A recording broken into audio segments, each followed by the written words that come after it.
I will be doing a very, very lengthy podcast here for you guys. Basically, I'm just going to talk about just a monsoon of different things that I find interesting. They can be news stories, things that have happened that I find interesting that I wanted to sort of, go on about and talk a little bit more about. A lot of people want to see longer things, so I thought I'd do this. So, give it a shot. So here is what I wanted to start out with. First, I wanted to start out with because democratic socialism is now incorrectly being used, and it seems to be the case that it may just end up taking on a different definition at this point, where it's going to be interchangeable with social democracy. But, basically, it's funny because I'm looking at the Wikipedia page of this, and literally right under democratic socialism, it says not to be confused with social democracy because it is being completely confused now. And I've made videos. So, for example, Anna Kasparian was on HLN, and, she's talking about what democratic socialism meant and said that she identifies as a democratic socialist. And she specifically stated that it is not an attempt to overthrow capitalism. But I'm going to read you guys the specific definition of democratic socialism here on Wikipedia. It says, democratic socialism is a political philosophy that advocates political democracy alongside social ownership of the means of production, with an emphasis on self-management and/or democratic management of economic institutions with the market socialist, participatory, or decentralized planned economy.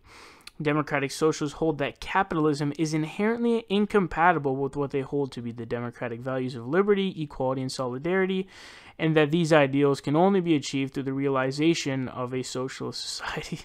So it's quite, and it goes on to say, democratic socialism can be supportive of either revolutionary or reformist politics as a means to establish socialism. So it is quite literally an overthrow of capitalism, or an attempt to overthrow capitalism.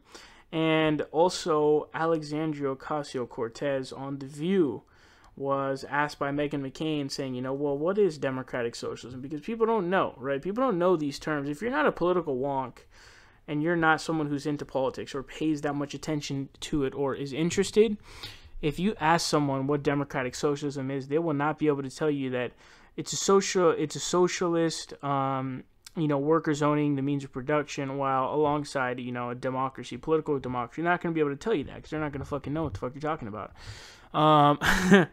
So she goes on and she talks about, someone asked her, Meghan McCain asked her, what is democratic socialism? And she says, well, first of all, there's a huge difference between democratic socialism and socialism. That is 100% false. Democratic socialism and socialism are virtually the same thing. The only really difference is that democratic socialism completely outlines that it has to be a democracy. And they, sort of did that because of all the other socialism that was going on in place, and they wanted to specify that, hey, this must be a democracy. And a bunch of people were like, why are you shitting on these people? Like, I'm not shitting on them. I'm just trying to correct them to use the correct definition. It's not shit. I'm a huge fan of Alexandria Ocasio-Cortez. I supported her, and I still do, and of course I'm a huge fan, and this started with Bernie Sanders because Bernie Sanders incorrectly used the term democratic socialist. And the truth is, I used to actually use this too when I was first, getting into politics because Bernie used it. But, like a year ago, I came upon the definitions, and I quickly realized that, holy shit, democratic socialism is far different from what I advocate for. Really, what I advocate for is social democracy, which is what we have in the United States, but an increased actual social safety net, a legitimate social safety net. And on top of that, the main thing needs to be that we have universal health care so that everyone is covered when it comes to health insurance, so that nobody in the country goes without having health care. And so it really, it really frustrates me just that people, or multiple things. Well, it really frustrates me that people are saying democratic socialism when they're social democrats, because all you have to do is, there's two problems, okay? One of them being is if someone just simply Google searches democratic socialism, they're going to be able to debunk you on the fly because you're completely wrong. But number two, it's a very poor electoral strategy because you're using the specific word socialism when it's not necessary because you're not a socialist. So Alexandria Ocasio-Cortez is not a socialist. She's a social democrat, which is totally different. Totally different. Democratic socialism calls for the overthrowing of capitalism. Social democracy does not, and that's what she is. And even Jason Unruh, who's the Maoist Rebel News guy, he made a video talking about, hey, she's not a socialist, and he's right. She's not. She's your run-of-the-mill social democrat, right? So Bernie Sanders sort of started this problem. So, you know, we sort of have the problem there with that. The other thing I wanted to mention is the DSA, the Democratic Socialists for America Party. So they actually backed Alexandria's campaign. And so I remember because I was watching like this, I watched a little bit of Ben Shapiro talking about Cortez's campaign. And in the intro of like when the run up, like, you know, when the host is sort of adding some context in the beginning, doing an introduction, you know, they mentioned that she's backed by DSA and and listed a bunch of crazy stuff that they believe in. Like the DSA, they say they want to abolish profit, they want to abolish prisons. So they want no police, they don't want prisons, which is pretty fucking crazy. It's unbelievably insane.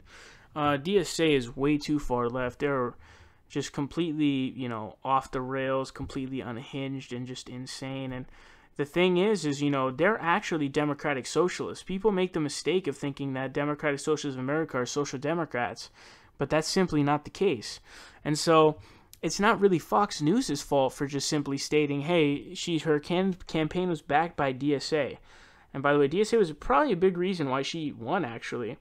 You know, what you're talking about is, you know, just simply stating what you're backed by, which I think is totally fair. And so I really had to talk about this because I'm very, very frustrated with the misusage of the word. And I think that it has, you know, it's caused a lot of problems because now, again, those two problems of being able to be debunked on the fly, it's just being wrong, right? It's important to be correct with your label, okay? If you're going to use a label, use the correct one. But you're also, electorally speaking, you're putting yourself at a disadvantage for no reason whatsoever. It doesn't make any sense. No sense whatsoever at all. But yeah, so I had to really, you know, get that off my chest. I really had to get that off my chest. But there's this article here from The Hill.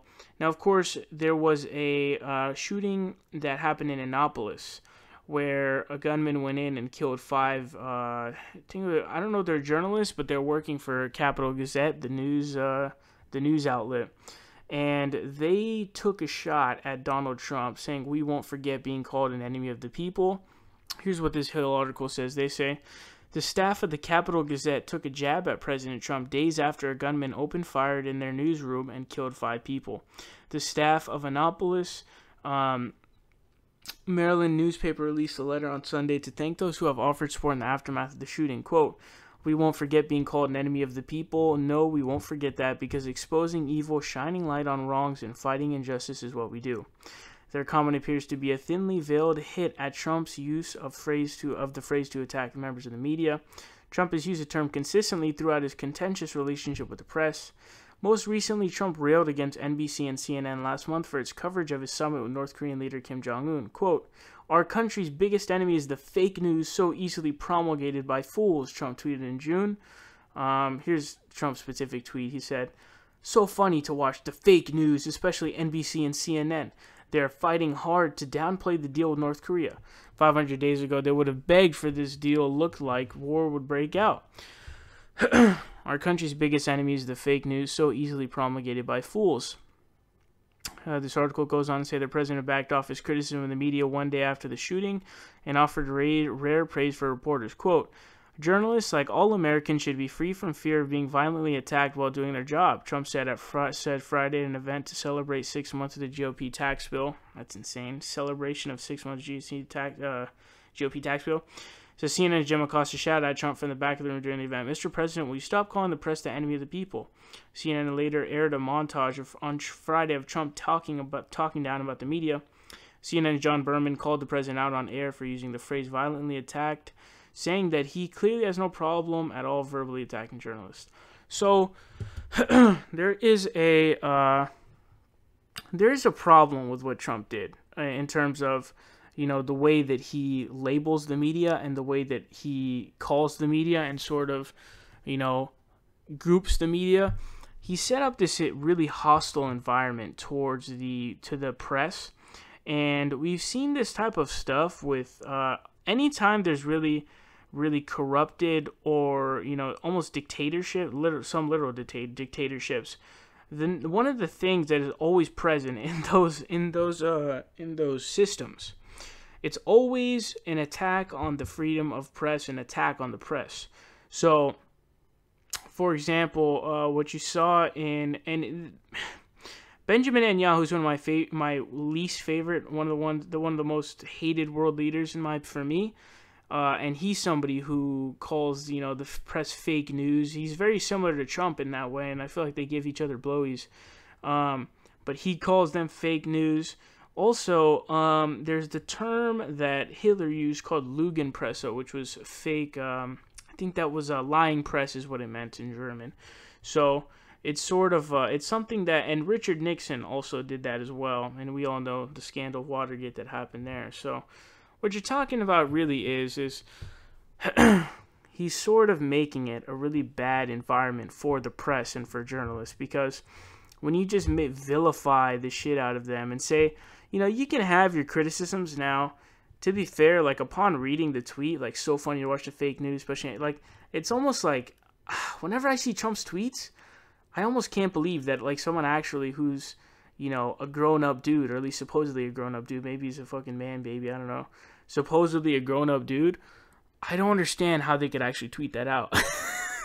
Like, how could you possibly tweet that out, or write that up as a tweet, and be like, yeah, I'm gonna send this, like, it almost seems like a parody in real life, but the sad thing is, it's not a parody. It's actually what Trump thinks. It's actually what he's saying, which is unbelievable. It's insane, right? So it's pretty fucking crazy when you're talking about that. But when you call the press the enemy of the people, and the problem is Trump, he doesn't call news fake news when it's actually fake news. What he actually does is he just calls the news fake news whenever he doesn't like what they're saying. So the news media has a lot of problems, as I've talked about many times. So a good example of that is, the CNN and all the news outlets counting super delegates in the delegate count in Bernie versus Hillary, which is complete bullshit because they don't vote until the national convention. But I remember when Trump called CNN fake news for writing a report about the fact that the Trump campaign was subpoenaed for all records based on this sexual harassment case that had, I can't remember if it was sexual harassment or if it was sexual assault. But the truth actually is that Donald Trump just calls whatever he doesn't like fake news, and that's why his attacks are pretty fucking shitty. It's stupid. We're gonna be looking at here. We're gonna be switching up a story about what a Dem senator said about Ocasio-Cortez. This article says, Dem Senator Ocasio-Cortez's platform is future of the party in the Bronx, not country. Oof, we got a really fucking bad take. And this comes from Tammy Duckworth. Oof, I know who that is. Says Senator Tammy Duckworth on Sunday warned against Democrats shifting too far left, saying it could ostracize Midwestern voters. Duckworth made the comments on CNN's State of the Union when pressed about Alexandria Ocasio-Cortez's upset win over longtime Democratic Representative Joseph Crowley in New York last week. Ocasio-Cortez, a self-described Democratic socialist, she's not a Democratic socialist, I want to interject that, defeated the fourth-ranking House Democrat who had many floated as a potential future Democratic Speaker of the House. Says the 28-year-old political upstart's win sparked a conversation about younger, more progressive figures taking on greater influence in the Democratic Party. State of the Union host Jake Tapper asked Duckworth on Sunday if she felt Ocasio-Cortez represents the future of the Democratic Party. Quote, I think it's the future of the party in the Bronx, where she is. I think that you can't win the White House without the Midwest, and I don't think you can go too far left and still win the Midwest. You need to talk to the industrial Midwest. You need to listen to the people there. Duckworth's comments echoed those of Minority Leader Nancy Pelosi, who said people should not get carried away over Ocasio-Cortez's nomination. Quote, they made a choice in one district, so let's not get yourself carried away. As an expert on demographics and the rest of that within the caucus or outside the caucus, Ocasio-Cortez said Democrats were afraid to support her primary bid against Crowley because they did not want to upset the party apparatus. Quote, There were so many people behind closed doors that said, I want to support you, I believe what you are what's best, but I can't because my job will be at risk. Ocasio-Cortez says she thinks the future of the Democratic Party is, quote, working class. There's a lot of champions of the working class in the Democratic Party, and I do think that's the future. So this is a ferociously terrible take. One of the worst takes that I've ever seen, period. But, and I'll never understand this, especially because, talking about industrial workers in the Midwest, the idea that the policies of the left wing is not going to aid the people in the Midwest, or that people in the Midwest would not vote for left policies, whether it be a majority of the country saying that the federal government should be responsible for making sure everyone has health care. That's really the main reason why Hillary actually lost, was a failure to be able to reach out to industrial workers, because she called TPP the gold standard of trade deals, and Donald Trump told them, hey, I'm going to bring your jobs back. So actually, what you're talking about here is Ocasio-Cortez is the one who is actually going to be able to speak to those industrial workers, because she's actually going to reach out to them and give them policy positions that they want. I remember seeing a town hall in Virginia, and Bernie Sanders, all of them were saying, everyone, they say everyone here needs health care. And it's like, these people, obviously, they need help, and they need, they need health care. They need Medicare for all. They need financial assistance. They need people elected into office who end the offshoring of their jobs overseas to where they can't work anymore. So the idea that people like Tammy Duckworth and Nancy Pelosi coming out and saying stupid stuff like this, but I also want to add that when Barack Obama won in 2008, he ran on one of the most progressive platforms, at least in modern American times. He ran on a really progressive platform, and he was able to, he just dominated, man. He's a really good campaigner. But I don't understand how you can look at the data, with Hillary Clinton losing because she failed to actually appeal to those industrial workers, while Ocasio-Cortez's platform would 100% bode well with them, and have Obama lose in 08, or win in 08 and 12, on progressive platforms. Now, 12 was less progressive than 8, but 2008 was extremely progressive, and he won. And so it's just, this is one of the dumbest takes that I've ever seen in my entire life. And there was another article that was written by some douchebag who's saying that, Democrats can say goodbye to swing voters with progressives. And it's like, you fucking idiot. Like, how can you not? I don't understand. Like, there's really nobody dumber than these people who just, sit back and think that they're fucking geniuses, who think that they know what the fuck is going on. Like, what are you talking about? Like, have you looked at anything of what's happened in the past, the past 12 years? I mean, just look at what's been happening. Hillary Clinton just lost. Her strategist literally said that for every Bernie Sanders supporter that we lose, we're going to pick up 2 Republican moderates.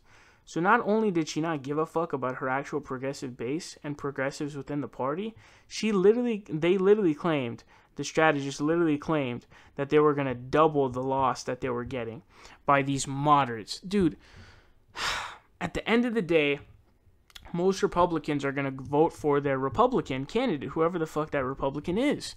And that's what they're going to do. So there's this myth of the swing vote, or, there's this myth of, picking up these moderates.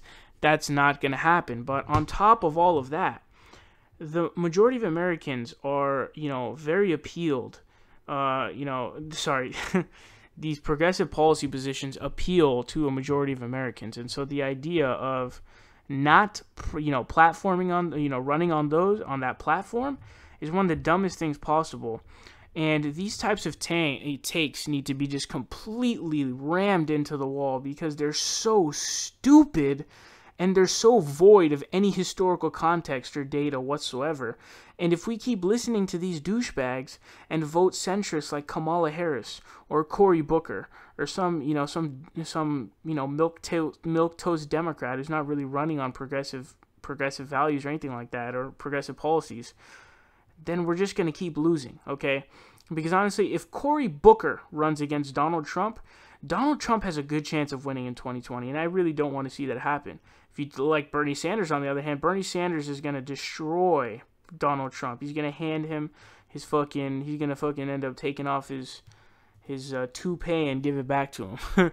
Okay, but here's something interesting. So, Mexico just had their election. It just happened tonight. This is interesting. So there is this guy in Mexico who is being called the Mexican Bernie Sanders, Mexico's Bernie Sanders. People call him AMLO because he has a sort of long name. I'm sure his name is probably longer, but it's Andrés Manuel López Obrador. That's his name. And he has won in a landslide in Mexico. So I'm going to read this article from CNN. They say, Andrés Manuel López Obrador has declared victory in Mexico's presidential election as preliminary results showed the leftist veteran politician who had presented himself as an agent of change secured a landslide win. President-elect López Obrador is estimated to have received over 53% of the vote, more than double the total of his closest rival, according to the country's electoral commission. So I already have to jump into this because just like this, and obviously this is another country, but we see this like all over the world, right? Populist winning elections everywhere. Populist after populist after populist.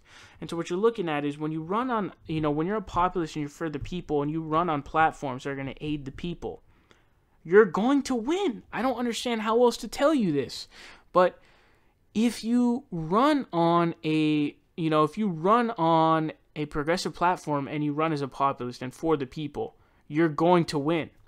So it goes on to say, quote, today they have recognized their victory. López Obrador, known by his initials as AMLO, told a crowd of jubilant supporters at an event in Mexico City late Sunday local time.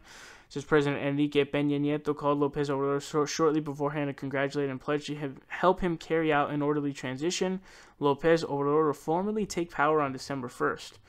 Says López Obrador had dominated the polls in the run-up to Sunday's vote and at times holding a 20-point lead over rivals. Within 2 hours of polls closing, 3 of his main rivals had conceded defeat. In his speech to supporters, the president-elect said he would forge a new relationship with the U.S., quote, rooted in mutual respect and in defense of our migrant countrymen who work and live honestly in that country. He added, migration should be done by choice, not because of necessity, promising to, quote, strengthen the internal market, try to produce in the country what we consume, and so that Mexicans can work and be happy where they are born, where their families, where their customs and cultures are. So that is a good statement to make, because what he's trying to say is, I'm going to try to make Mexico such a good country that, you move to America because, I don't know, you want to go there for fun or whatever you want to do, or you just, prefer that place, not because you have to go because of all the violent crime going on or the, bad economy, but most of the time it's more to do with, violence and stuff like that. So I think that is a smart comment to make, and I hope that he does do that. But says López Obrador also promised to tackle violence and wipe out corruption, which he said was the, quote, results of a political regime in decay. Quote, we are absolutely certain that this evil is the principal cause of social inequality and of economic inequality. Because of corruption, violence has erupted in our country. This is absolutely true. So there's a lot of corruption that has been going on, that's running rampant in Mexico's politics. Obviously, we have the drug cartels running on, and I think a lot of cops are also paid off by drug cartels. So, corruption is sort of a chronic issue that has been going on in Mexican politics. And he's right. That is really the main problem there. And I think that if they solve that, whether it be, the violence and the crime that's going on there, but mainly the corruption of, the power of the drug cartels, paying all politicians and cops and all the different things. And I think that is definitely a good primary thing to go after. Now, he also said he added that he will pursue a peace plan with representatives of the United Nations, human rights, and religious organizations to help tackle the murder rate, which soared to an all-time high under Peña Nieto, whom critics accuse of failing to adequately deal with crime, corruption, and economic inequality. Here is something interesting. It looks like AMLO was not a big fan of Donald Trump, But Donald Trump sent out this tweet on Twitter saying, Congratulations to Andrés Manuel López Obrador on becoming the next president of Mexico. I look very much forward to working with him. There's much to be done that will benefit both the United States and Mexico.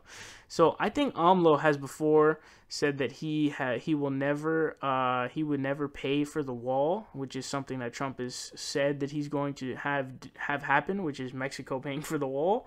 So I don't really know how that's going to work out. But it says Canadian Prime Minister Justin Trudeau also congratulated new Mexican leaders, saying the two countries, quote, share common goals, strong people-to-people ties, and a mutually beneficial trading relationship that is the envy of the world. So, of course, Canada and Mexico and the U.S. are all together in part of NAFTA. They are part of NAFTA. So, yeah, he has won. Again, he also... It says Mexico's new leader will have to contend with U.S. President Donald Trump starts to pull out the North American Free Trade Agreement and has called for the construction of a border wall between two countries, among the other divisive talking points. López Obrador told voters that he is the person for the job. It says López Obrador pushed back against plans for a border wall in a book he wrote titled Oye Trump or Listen Trump. He also pledged to propose to keep NAFTA. He ran on a populist platform to break what he described as a grip that elites or power mafia have on Mexican society. He said it would lower the salaries of top officials and give those at the bottom a pay rise. He promised to sell the presidential planes and turn the presidential palace into a public park. So this is a great idea. I think that hopefully if he's able to really stick to what he's talking about, and if he can actually succeed in getting rid of the chronic issue of corruption within Mexico, I think that Mexico will be able to do a lot better than what it is right now. Now, I'll try to keep a look at what's going on, how Mexico is progressing in terms of what their, corruption levels are and how AMLO performs. But I will repeat, if he's actually able to successfully end the corruption in Mexico, I mean, dude, that's an unbelievably huge move forward. But moving on, here's something unbelievably hilarious. So, do you guys remember where, the alt-right, and I think it was Alex Jones maybe that made this up. I don't remember, something, maybe InfoWars. But it was supposed to be November 4th there was this idea that Antifa super soldiers... I don't know if it was started by them or if it was just a meme created by lefties. I don't know. I can't recall specifically. But they made up this meme that on November 4th, there's going to be these Antifa super soldiers who come out to fight, And it just became like a complete meme. And if you ever seen InfoWars, InfoWars often likes to talk about how, there's a civil war coming and Democrats want civil war. And the Democrats and the liberals in America are trying to bring the country to a civil war, to have a, fight between Republicans and Democrats, or, what Alex Jones probably calls a patriot and a Democrat.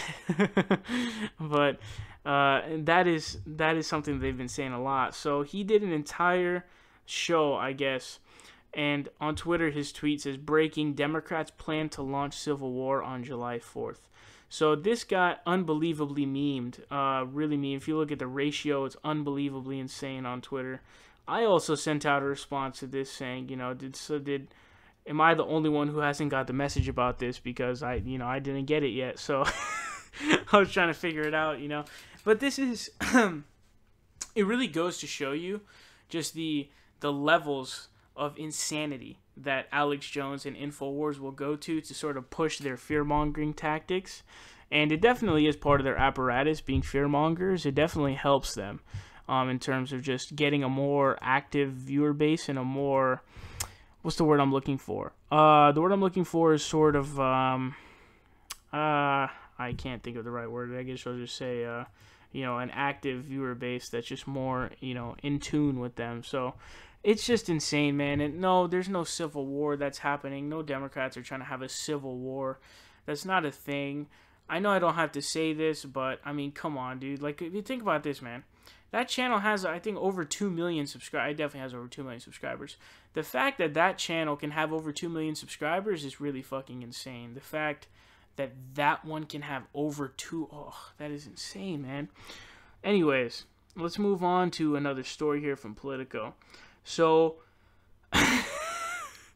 This one is really fucking crazy, okay? It's kind of funny, but it really is kind of scary. So, I talked on my show about there was this candidate who actually won. It was the dude who was being interviewed outside of this courtroom because he had lost this case because he had sued the city or the state. I think it was the city, probably it's local. Because there was a Confederate monument outside of a courthouse that was taken down. And as he was being interviewed, he was in the process of speaking. He was going to say Martin Luther King. You know, that's what he was trying to say. And he said Martin Luther Coon. So it was really funny because in the process of attempting to either conceal or, you know, really act like he's not a racist, he brazenly and just openly exposed himself as a racist. So it was really fucking embarrassing, dude. It really was. It really was fucking embarrassing. But here we have another one of these, which is crazy. And this is happening all over the country, in all these different states where these crazy white supremacist neo-Nazis are running for office. There was that one. There was also Patrick Little, who ran for Senate in California, which was really fucking bad. But here's this one from Politico. It says, Illinois Nazi candidate creates GOP dumpster fire. It says, Illinois Republicans botched 4 opportunities to stop an avowed Nazi from representing their party in the Chicago area congressional district. Now they're paying the price. Arthur Jones, a Holocaust denier who will appear on the November ballot as the GOP candidate against Democratic Representative Dan Lipinski, has become campaign fodder for Democrats as they seek to defeat Governor Bruce Rauner. And some Republicans even fear the taint from Jones's extremist views poses a threat to the party up and down the ticket. Quote, first, it's morally wrong, and I think it's really harmful to the party. The guy's a complete nutcase. He's a Nazi, said conservative GOP state representative David McSweeney. This is an absolute political disaster. So let me kind of break that down. And they're going to actually go into more detail about this. But this is so embarrassing because basically they fucked up and they weren't able to find someone to challenge him as in the primary. So he ran uncontested as a Republican. And so this fucking state is going to have, as a Republican, a fucking actual Nazi running. He's not even a neo, he's like an actual Nazi and a Holocaust denier is going to be running as a Republican. And again, like I said, this is not like an anomaly of this one guy. Like, no, this has become something that has been going on all across the country. There's Patrick Little, who was running for Senate in California, who is a neo-Nazi. And you had the other guy that I was talking about, who's a white supremacist. And then you have this guy, and there's so many. I think there's one guy who admitted to pedophilia or something like that, and it's like, dude, it's really fucking insane. It's really, really insane. But it goes on to say, McSweeney's comments come just days after the filing deadline passed for qualifying a third-party candidate for the general election, which could have provided a safe harbor for Illinois Republican votes. Prior to that, the party had also failed to recruit a candidate to challenge Jones in the primary election, failed to knock him off the primary ballot, and wasn't able to field a write-in candidate against him in the primary. Running a third-party candidate against Jones in November was among options left to Illinois Republicans after Jones clinched the GOP nomination by running unopposed, but the deadline came and went this week, and that didn't happen either. So Jones, who told politicals he's running to counter a two-party, Jew party, queer party system, laughed when he was informed the GOP was unable to put a candidate against him. Quote, they didn't put up a third-party candidate? Jones asked when reached by phone Thursday. That's great. That's fantastic. I snookered them. I played by the rules. What can I say? Getting on the Illinois ballot as the third-party candidate is no small task. In the 3rd Congressional District, a candidate would have needed 14,600 valid signatures. A laborious and expensive endeavor, and even then, there's a slim chance of success against Lipinski. Quote, there were several individuals interested in running as independent candidates, but unfortunately they made the decision not to run after considering the incredible large petition signatures requirements in a relatively small geographic area and the amount of resources that would be required to mount a campaign in a district heavily favored for Democrats. On Thursday, DeGroot said the party instead plans to recruit and support a write-in candidate for the general election. So this is insane, because even just in this article, it really goes to show you how much the system is really rigged against third-party candidates. Because think about this. It says, in the 3rd Congressional District, a candidate would have needed 14,600 valid signatures, a laborious and expensive endeavor. Think about that, man. Just to get on the ballot, it requires 14,600 valid signatures. That is unbelievable. That is really unbelievable, man. That's almost 15,000 signatures in a little district. This is not even a national election. Remember that. This is not a national election. This is just your district. You have to get 15,000. That is a huge amount of signatures to get, okay? To get on the ballot. That's a huge task to jump through, and there's even more things. So that really goes to show you just how difficult it is to run as a third-party candidate. But I want to reiterate this because it's really embarrassing. But basically what you're looking at here is they weren't able to find a Republican to challenge him, so he ran unopposed. Then they were unable to get a third-party candidate to run against him because they missed the deadline. They actually missed the deadline. So it's unbelievably embarrassing. And they also couldn't get a write-in candidate against him in the primary, it's so embarrassing. So here's the thing that they're worried about, especially because most people, when it comes to midterm elections, they're just voting down the ballot by party. So like a lot of people aren't even going to know that, oh man, this guy's a Nazi who says that it's too Jew party, too queer party. They're not going to know that. So they're just going to go down the ballot and just vote Republican. And so what happens when we find out after this election that, oh my God, this Republican got said percentage of the vote in this district? That is a terrible look for Republicans nation fucking wide, dude. So that's why they're worried about that, is because they know that, oh no, in these midterm elections, people just vote down the ballot by party. So, oh no, they're not going to know that Arthur Jones is a Nazi, and so they're going to vote for him, which is unbelievable. But a little other thing I want to add too, that's something that I added in my coverage of that dude who called Martin Luther King Martin Luther Coon.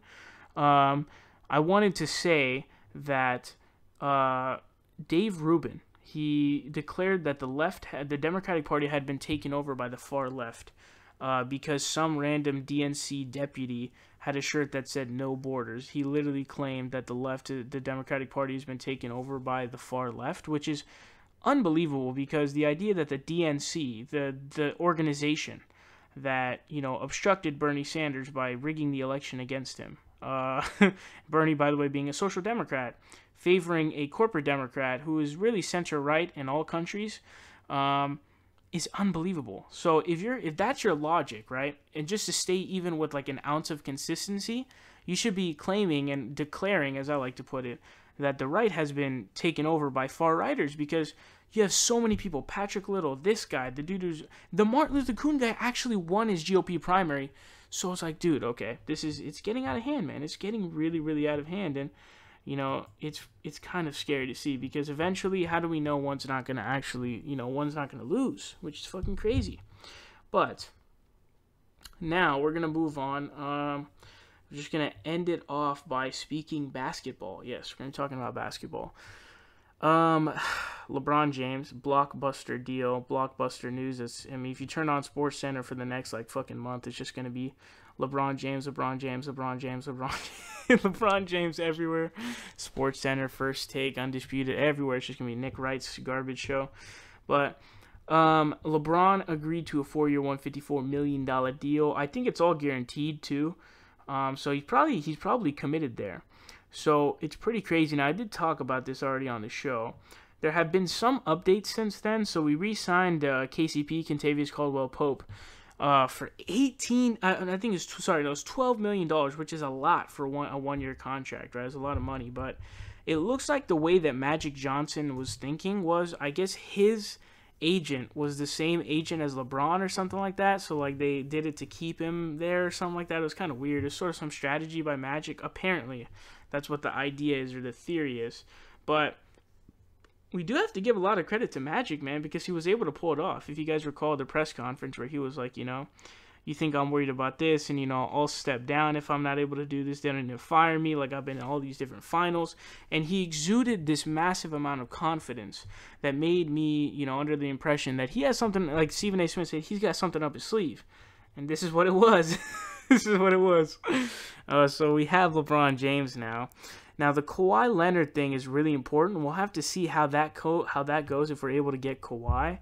But the thing is due to LeBron's 4-year contract, we don't have to get Kawhi this year. We can get him next year. You know what I mean? We can get him next year. That's the thing.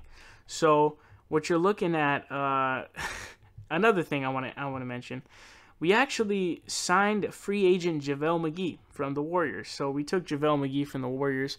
Also, another funny thing, we also got Lance Stevenson. So if you know anything about Lance Stevenson and LeBron James, you know that back in 2013, I think it was 2013, 2014.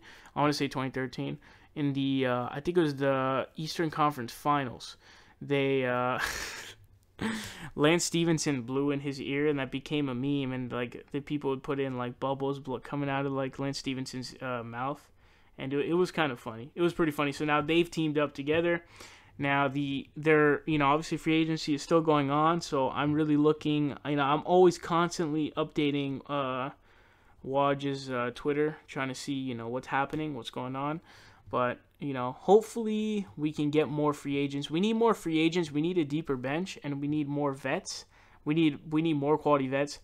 Now it's the Lakers, it's Los Angeles, and when you have LeBron, just as we just got Lance Stevenson and JaVale McGee, we're gonna get a bunch of different players. We're gonna get a bunch of different good players. We're gonna get a bunch of ring chasers. Although it may not work out for them. I mean, that's just the way it is wherever LeBron goes. Remember when LeBron was able to attract Ray Allen and just, different people. So different people end up coming, different free agents will end up coming in just to help them and stuff like that. But yeah, that will be the end of this one. I hope you guys did enjoy. Thanks for listening.